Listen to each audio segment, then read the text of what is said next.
saat ini, itu karena anugerah-Mu. Kami boleh memuji, membesarkan, memuliakan nama-Mu, dan kami boleh menyembah-Mu. Dan tibalah saatnya kami akan mendengarkan kebenaran firman Tuhan. Kebenaran firman Tuhan yang akan mengubah hati kami, mengubah pola pikir hidup kami. Kebenaran firman Tuhan yang akan menuntun kami dalam berjalan. Untuk itu ya Tuhan Yesus, buka hati kami, buka pikiran kami, agar hati dan pikiran kami menyatu dengan-Mu ya Kristus Yesus. Sehingga kami tahu apa yang Kau rancangkan, sehingga kami tahu apa yang Kau rencanakan untuk kami lakukan melalui kebenaran firman Tuhan. Tutup bungkus hamba dengan kuasa darah Kristus, agar hamba diberi kekuatan untuk menyampaikan kebenaran firman Tuhan. Tuhan Yesus bersabda, kami mendengarkannya. Di dalam nama Tuhan kami Yesus Kristus kami alaskan doa ini. Amin.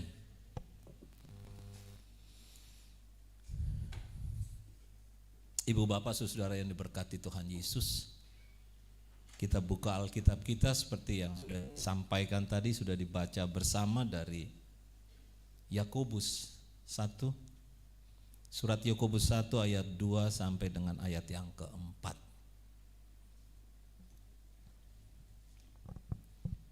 Yakobus 1 ayat 2 sampai dengan ayat yang keempat. Kalau bulan yang lalu, sepanjang bulan Februari itu kita bicara kasih, dan sepanjang bulan Maret. Bulan Maret ini ada 5 minggu ya. Jadi di bulan Maret ini ada 5 minggu untuk di hari Minggu. Dan kita akan bicara iman yang tangguh. Jadi di sepanjang bulan Maret ini kita akan bicara iman yang tangguh. Itu akan disajikan dalam pelayanan di hari Minggu dan juga kegiatan-kegiatan organ. Kita akan bicara tentang iman yang tangguh, sehingga kita tahu sampai seberapa jauh iman jemaat dalam menjalani kehidupan. Dan tema di hari ini, tema di minggu hari ini adalah menghadapi ujian hidup dengan iman yang tangguh. Itu temanya, menghadapi ujian hidup dengan iman yang tangguh. Yakobus 1 ayat 2 sampai dengan ayat yang keempat. Saya akan membacakan ulang untuk jemaat sekalian. Dikatakan demikian. Saudara-saudaraku, anggaplah sebagai suatu kebahagiaan apabila kamu jatuh ke dalam berbagai-bagai pencobaan. Sebab kamu tahu bahwa ujian terhadap imanmu itu menghasilkan ketekunan.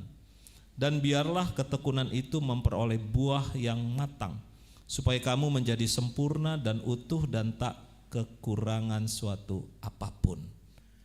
Jemaat yang diberkati Tuhan Yesus, baik yang ada di gereja ataupun yang ada di rumah menggunakan live streaming, Rasul Yakobus menekankan bahwa pencobaan dan ujian dalam menjalani hidup ini bukanlah hal yang harus dihindari. Semua akan menghadapi semua itu, melainkan harus dihadapi dengan sikap iman yang benar. Nah, ujian adalah bagian dari hidup orang percaya. Jadi ujian itu merupakan bagian hidup dari orang percaya. Di sini dikatakan di ayat yang kedua, Yakobus tidak berkata jika, tapi Yakobus berkata apabila. Itu kalau diperhatikan ya di ayat kedua. Apabila kamu jatuh ke dalam berbagai pencobaan. Ini menandakan bahwa setiap orang percaya pasti akan menghadapi ujian iman. Apabila nanti kita menghadapi ujian, berarti kita akan menghadapi ujian iman nanti ke depannya. Tuhan mengizinkan ujian bukan untuk menghancurkan, tetapi ujian yang kita hadapi, ujian kehidupan ini yang kita hadapi untuk memperkuat iman saudara dan saya. Dikatakan juga oleh Yakobus bahwa ujian ini menghasilkan ketekunan, harusnya seperti itu. Iman yang sejati bertumbuh dalam kesulitan, dalam tekanan-tekanan yang dalam tekanan-tekanan kehidupan yang sulit itu harusnya iman bertumbuh. Kalau kita lihat seperti emas yang dimurnikan dalam api, emas harus dimurnikan dulu dalam api. Iman kita juga harus semakin kokoh harusnya tatkala kita menghadapi, melewati ujian-ujian yang ada, sehingga kita kuat. Harusnya seperti itu. Yang muaranya nanti menghasilkan ketekunan. Ketekunan adalah karakter yang dibangun melalui proses yang panjang. Jadi ketekunan ini sesuatu karakter yang dibangun melalui proses yang panjang, bukan instan. Bukan sesuatu yang instan yang di dalamnya adalah proses ujian yang selama ini kita lewati, yang selama ini kita hadapi hari lepas hari. Nah, ketekunan menghasilkan kedewasaan. Tadi ketekunan tadi, jadi ujian tadi menghasilkan ketekunan, dan ketekunan menghasilkan kedewasaan rohani. Ujian tidak hanya mengajar kita untuk bertahan, tidak. Jadi ujian ini tidak selalu mengajar kita untuk bertahan, tetapi juga untuk membawa kita kepada kedewasaan, tingkat kedewasaan iman saudara dan saya. Yang diinginkan oleh Tuhan di dalam kita melewati ujian-ujian kehidupan yang di dalamnya ada pergumulan, ada permasalahan, apapun juga itu pergumulan permasalahan, Tuhan menginginkan kita menjadi pribadi yang sempurna. Tuhan menginginkan kita menjadi pribadi yang utuh, sehingga kita bertumbuh semakin menyerupai Kristus. Harusnya seperti itu. Nah, ada 3 hal yang ingin saya sampaikan dalam pembacaan firman Tuhan pada pagi hari ini. Yang pertama, bagaimana sikap hati yang benar dalam menghadapi ujian hidup. Yang pertama adalah sikap hati yang benar dalam menghadapi ujian hidup. Nah, ketika menghadapi ujian hidup, reaksi yang pertama manusia biasanya adalah apa yang biasanya reaksi tatkala kita menghadapi ujian, tatkala kita menghadapi pergumulan, tatkala kita menghadapi permasalahan, biasanya reaksinya apa? Biasanya mengeluh, seperti itu kan? Manusiawi kan? Mengeluh. Ada yang bersungut. Manusiawi enggak seperti itu? Manusiawi, tapi tidak Kristiani. Harusnya tidak seperti itu. Jadi reaksinya mengeluh atau bertanya, mengapa sih Tuhan izinkan ini terjadi dalam kehidupan saya? Kan orangnya begini, kok Tuhan izinkan ini? Ada yang merasa putus asa. Namun di surat Yakobus ini di ayat yang kedua kan mengajarkan bahwa kita harusnya menganggapnya sebagai suatu kebahagiaan. Ini yang berbeda ya. Kok menghadapi ujian, menghadapi permasalahan, pergumulan saya harus berbahagia. Dan itu yang diinginkan oleh firman Tuhan. Nah, ini adalah sikap hati yang benar. Karena poin pertama kan sikap hati yang benar dalam menghadapi ujian hidup. Ya harus menghadapinya dengan kebahagiaan. Dan itu harus dimiliki oleh anak-anak Tuhan. Mengapa kita harus bersuka cita? Ini kan muncul lagi pertanyaan, mengapa kita harus bersuka cita? Mengapa kita harus berbahagia dalam kita menghadapi ujian? Ya, karena ujian adalah bagian dari rancangan, karena ujian adalah bagian dari rencana Allah untuk saudara dan saya. Tuhan tidak pernah keliru dalam mengizinkan ujian yang terjadi di dalam kehidupan saudara dan saya. Tuhan tidak pernah salah, tidak pernah tertukar dalam memberikan ujian atau akan memberikan berkat kepada saudara dan saya. Setiap tantangan, setiap ujian yang kita alami adalah ada dalam kendali Tuhan. Itu yang harusnya ada dalam pemikiran kita. Kenapa ada kendali Tuhan? Karena bertujuan untuk membentuk iman saudara dan saya. Tadi saya sampaikan di awal, seperti seorang pandai emas, dia memurnikan emas dari api, dalam api. Nah, kalau kita masuk dalam ujian saat ini, Tuhan sedang memurnikan hidup saudara dan saya. Kalau kita lihat Yusuf, kita tahu kan semua cerita Yusuf. Dia melihat penderitaannya sebagai bagian dari rencana Tuhan. Yusuf melihat pergumulan, Yusuf melihat ujian yang dihadapi dengan perspektif Tuhan. Dia tidak melihat dengan perspektif mata iman dia sendiri, tidak. Tapi dia melihat dengan perspektif Tuhan, mata iman Tuhan yang bekerja di dalam ujian dan pergumulannya. Kalau dia melihat dengan matanya dia sendiri, dia bilang dia sudah marah. Tapi tidak, dia melihat konteks jauh ke depan. Ada hal yang akan luar biasa, akan ada hal yang akan dibentuk Tuhan di dalam kehidupan Yusuf. Ujian menunjukkan kualitas iman kita. Ya, seperti seorang siswa pasti diuji untuk melihat sejauh mana pemahamannya, untuk melihat sejauh mana pembelajarannya yang sudah dipelajari. Iman kita juga perlu diuji untuk melihat seberapa jauh sih kepercayaan kita, seberapa jauh sih kasih kita, cinta kita kepada Tuhan. Harusnya seperti itu. Dan iman sejati tidak hanya tampak dalam kenyamanan. Iman sejati tidak tampak dalam sukacita, selalu tidak. Tapi iman yang sejati pasti akan diuji dalam kesulitan, dalam permasalahan yang kita hadapi. Nah, dikatakan di sini bahwa ujian menghasilkan buah rohani. Ujian bukan hanya tentang kesabaran. Tatkala kita masuk dalam ujian kehidupan, bukan hanya tentang kesabaran, tapi di sini tentang membentuk karakter kita. Untuk kita tetap tekun, untuk tetap sabar, untuk tetap rendah hati. Dalam kita menghadapi ujian, pergumulan, jangan kita mengeluh, jangan kita selalu menggerutu, jangan kita bersungut-sungut. Apa yang dikatakan oleh Paulus di dalam Roma? Paulus katakan, kita malah bermegah dalam kesengsaraan kita, karena kita tahu bahwa kesengsaraan itu menimbulkan ketekunan.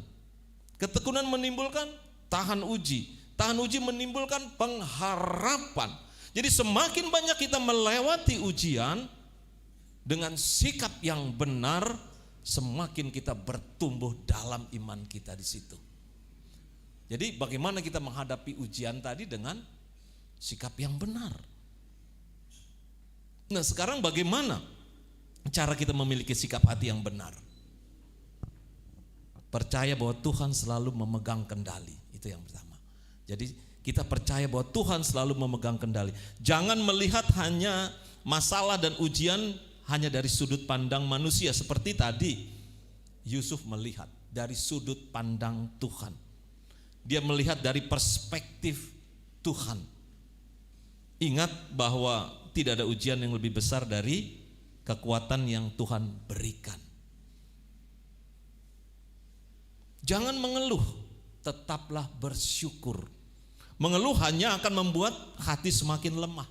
Jadi mengeluh, bersungut-sungut akan membuat hati semakin lemah, semakin kita tidak fokus kepada Tuhan.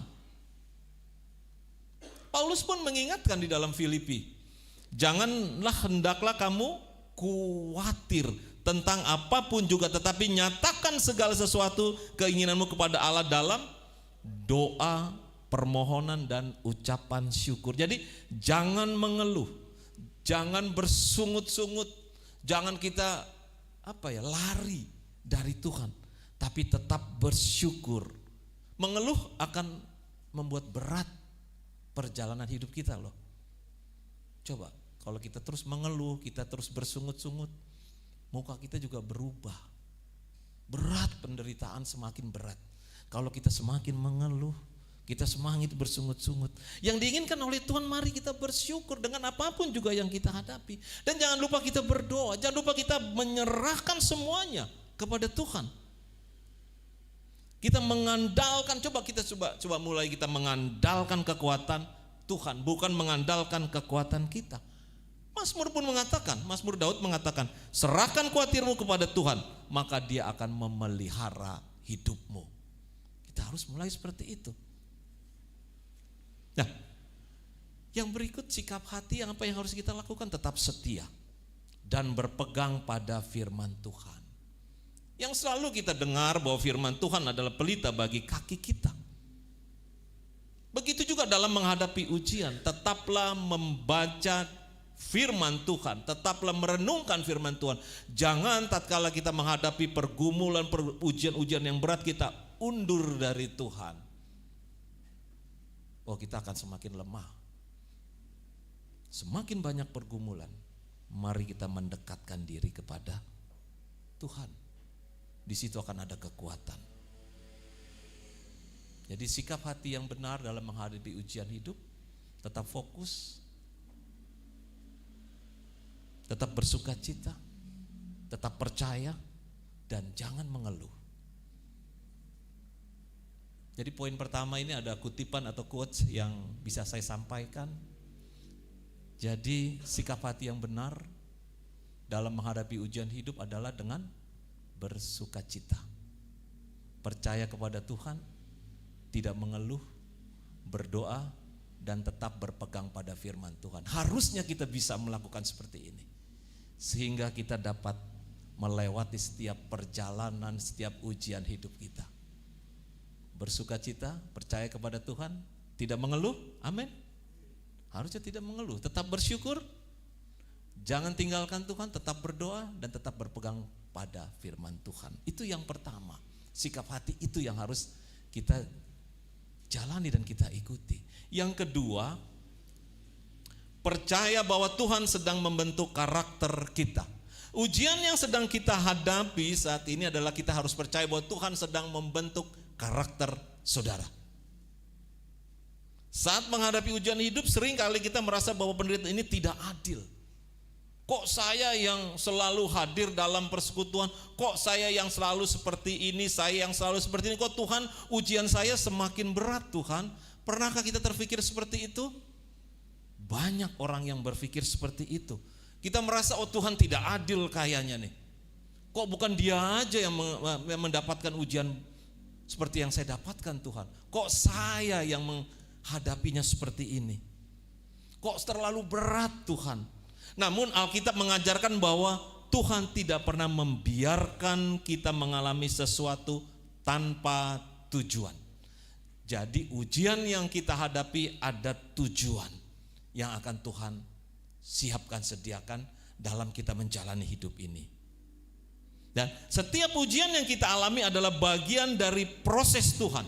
Untuk apa? Untuk membentuk karakter saudara dan saya, agar kita serupa dengan Kristus. Itu yang sudah kita bahas di bulan Januari dan bulan Februari. Nah sekarang bagaimana kita mengaplikasikannya? Bagaimana kita mengaplikasikannya tatkala kita menghadapi ujian-ujian hidup? Tuhan menggunakan ujian untuk membentuk karakter. Jadi ada karakter yang ingin dibentuk oleh Tuhan. Seperti Tuhan tukang perajin yang membentuk tanah liat. Yeremia mengatakan bahwa di Yeremia 18 ayat 6 mengatakan, seperti tanah liat di tangan tukang periuk, demikian kamu di tanganku. Kita tahu sekarang bahwa Allah turut bekerja dalam segala sesuatu untuk mendatangkan kebaikan bagi mereka yang mengasihi Dia. Segala sesuatu yang sedang kita hadapi, di dalamnya Allah turut bekerja. Yang diartikan di sini bahwa Allah tidak meninggalkan saudara dan saya.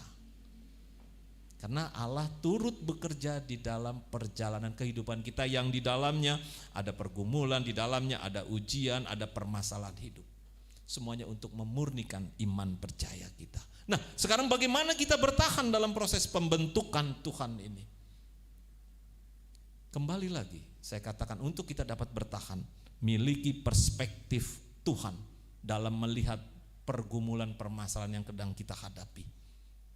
Jangan hanya melihat ujian sebagai bagian penderitaan, tetapi lihatlah bahwa proses pembentukan Tuhan dahsyat di dalam kehidupan saudara dan saya. Karena di Paulus pun mengajarkan bahwa penderitaan menghasilkan ketekunan, penderitaan menghasilkan karakter, dan penderitaan menghasilkan pengharapan. Kalau kita benar-benar ada dalam perspektif Tuhan, kita tidak melihat dengan perspektif mata jasmani kita. Jangan menghindari ujian, tetapi hadapi ujian dengan iman. Tadi saya sampaikan bahwa kalau anak sekolah tidak mau ikut ujian, dia tidak akan naik level. Jadi yang saya ingin sampaikan bahwa jangan menghindari ujian, tetapi hadapi dengan iman. Jika kita menghindar terus dari ujian hidup, kita tidak akan dapat bertumbuh. Kita tidak akan dapat dewasa secara iman. Kenapa? Karena kita lari terus dari setiap ujian-ujian yang kita hadapi. Yang ingin disampaikan bahwa bersandar pada firman Tuhan. Jadi yang kedua, bahwa percaya bahwa Tuhan sedang membentuk karakter kita dari ujian-ujian yang kita hadapi. Ada kutipan yang ingin saya sampaikan di pagi hari ini dari poin yang kedua ini, bahwa percayalah bahwa ujian hidup bukan hukuman, tetapi alat Tuhan untuk membentuk karakter kita. Setiap kesulitan yang kita hadapi adalah kesempatan untuk bertumbuh dalam kesabaran, ketaatan akan firman Tuhan. Saya sampaikan bahwa percayalah bahwa ujian hidup bukan hukuman. Jangan mempunyai persepsi bahwa wah, saya sedang dihukum Tuhan, sehingga saya menghadapi berbagai macam ujian, saya berbagai macam permasalahan pergumulan. Tidak. Tetapi lihat bahwa alat Tuhan untuk membentuk karakter kita. Setiap kesulitan yang sedang kita hadapi adalah kesempatan untuk kita bertumbuh, untuk kita lebih semakin bersabar, semakin taat, semakin dekat kepada Tuhan. Yang ketiga yang ingin saya sampaikan adalah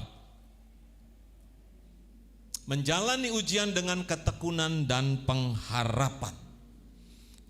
Menghadapi ujian hidup bukan hanya soal bertahan, tetapi juga soal bagaimana kita melewati dengan ketekunan.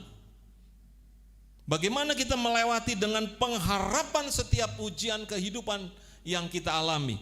Alkitab mengajarkan bahwa setiap ujian bukanlah akhir dari segalanya. Kita tidak melihat jalan buntu dalam setiap pergumulan, permasalahan ujian kita. Tapi kita melihat bahwa Allah turut bekerja dalam setiap ujian hidup kita. Sehingga di dalam Tuhan tidak ada jalan buntu. Tuhan sedang memproses saudara dan saya. Yang di dalamnya harus ada ketekunan. Yang di dalamnya harus ada pengharapan. Sehingga kita mempunyai visi ke depan. Bahwa bersama Tuhan kita akan baik-baik saja. Apa itu ketekunan? Apa itu pengharapan dalam kita menghadapi ujian? Ketekunan tidak menyerah dalam proses Tuhan. Yang dimaksud dengan ketekunan dalam kita menghadapi ujian, tidak menyerah dalam proses Tuhan. Jangan baru diproses, kita sudah menyerah. Kita sudah mencari jalan lain. Jangan. Seperti Yakobus katakan kan di ayat 3-4 sini. Sebab kamu tahu bahwa ujian terhadap imanmu itu adalah menghasilkan ketekunan. Dan biarkanlah ketekunan itu memperoleh buah yang matang. Supaya kamu menjadi sempurna dan utuh dan tidak kekurangan suatu apapun. Ketekunan berarti tetap setia. Ketekunan berarti tetap percaya dan tetap berpegang pada Tuhan meskipun keadaan sulit. Bisakah kita melakukannya? Walau keadaan sulit, kita tetap berpegang pada firman Tuhan. Orang yang tekun tidak mencari jalan pintas, tetapi tetap berjalan dalam ketaatan kepada Tuhan. Jadi yang diartikan ketekunan di sini adalah tidak menyerah dalam proses Tuhan. Kenapa? Karena Allah turut bekerja di dalamnya. Dan yang dimaksud dengan pengharapan, pengharapan adalah keyakinan bahwa Tuhan punya rencana yang indah untuk saudara dan saya.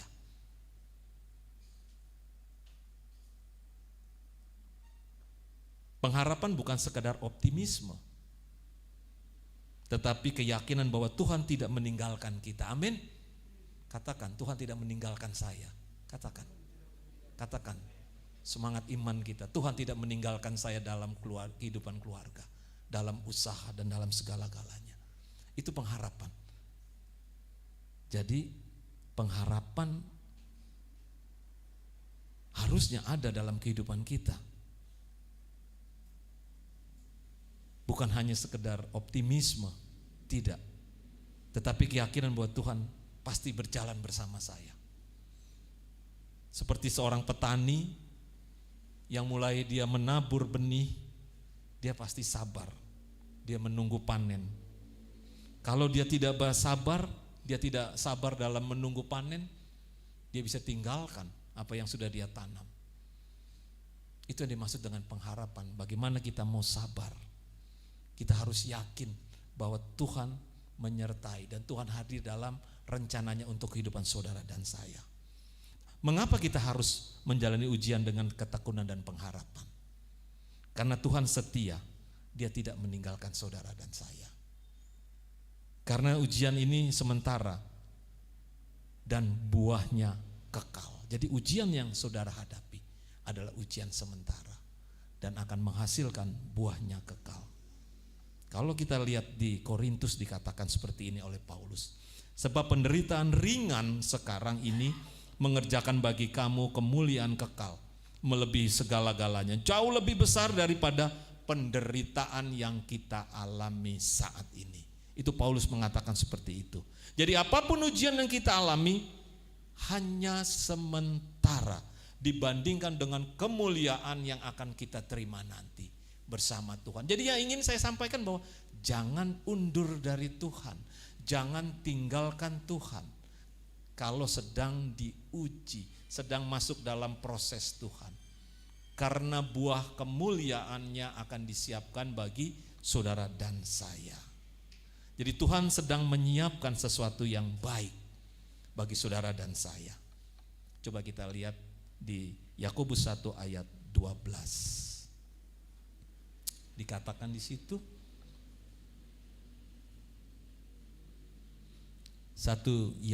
Yakobus 1 ayat 12 dikatakan, berbahagialah orang yang bertahan dalam pencobaan, sebab apabila ia sudah tahan uji, ia akan menerima mahkota kehidupan yang dijanjikan Allah kepada barang siapa yang mengasihi Dia. Jemaat yang diberkati Tuhan Yesus, Tuhan tidak hanya ingin kita melewati ujian, tapi Tuhan juga akan memberikan upah bagi saudara tatkala kita dapat menyelesaikan setiap ujian-ujian kehidupan kita. Upahnya bukan saja kita terima nanti, upahnya juga sedang kita terima saat ini. Yaitu ada damai, ada sukacita, ada kekuatan dalam untuk kita bersyukur yang selalu kita terima dari Tuhan. Nah, bagaimana menjalani ujian dengan ketekunan dan pengharapan? Tetaplah berdoa, tetaplah bersyukur, dan juga jangan tinggalkan persekutuan. Jadi yang ingin saya sampaikan, tatkala kita masuk dalam ujian, tatkala kita masuk dalam pergumulan, tatkala kita masuk dalam proses kehidupan saat ini yang sedang kita alami, tetap berdoa, mengandalkan Tuhan, tetap bersyukur dalam segala hal, dan berjalan bersama dalam komunitas iman. Paulus katakan dalam Galatia 6 ayat 2, dikatakan demikian. Galatia 6 ayat 2 dikatakan, bertolong-tolonglah menanggung bebanmu, demikian kamu memenuhi hukum Kristus. Yang dimaksud di sini, jangan menghadapi ujian sendirian. Bergabunglah dalam komunitas yang bisa menguatkan iman saudara. Kalau kita ada dalam ujian, jangan tinggalkan persekutuan. Di dalam persekutuan kita dikuatkan di situ. Di dalam persekutuan kita saling bersaksi satu dengan yang lainnya. Kesaksian-kesaksian yang kita angkat dalam persekutuan menguatkan teman-teman seiman kita. Jadi tetap ada dalam persekutuan. Jangan tinggalkan Tuhan. Kalau kita tergabung dalam persekutuan organ-organ, hadirlah dalam persekutuan organ. Di situ kita akan saling menguatkan satu dengan yang lainnya. Kutipan yang bisa saya sampaikan, quote yang bisa saya sampaikan untuk poin yang ketiga adalah menjalani ujian hidup dengan ketekunan dan pengharapan berarti tetap percaya Tuhan, tidak menyerah dan yakin bahwa rencananya selalu baik bagi kita. Amin. Saya ulang, menjalani ujian hidup dengan ketekunan dan pengharapan berarti tetap percaya Tuhan, tidak menyerah dan yakin bahwa rencananya selalu baik bagi saudara dan saya.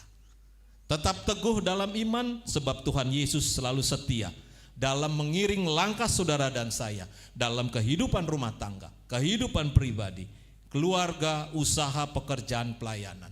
Tuhan menyertai dan Tuhan memberkati kita semua. Kita tundukkan kepala, kita berdoa. Terima kasih Tuhan Yesus, bagaimana sikap hidup kami sebagai umat-Mu dalam menghadapi ujian kehidupan ini. Tetap berserah, tetap bersukacita, tetap bersyukur, dan jangan menjauhkan diri dari setiap pertemuan persekutuan ibadah.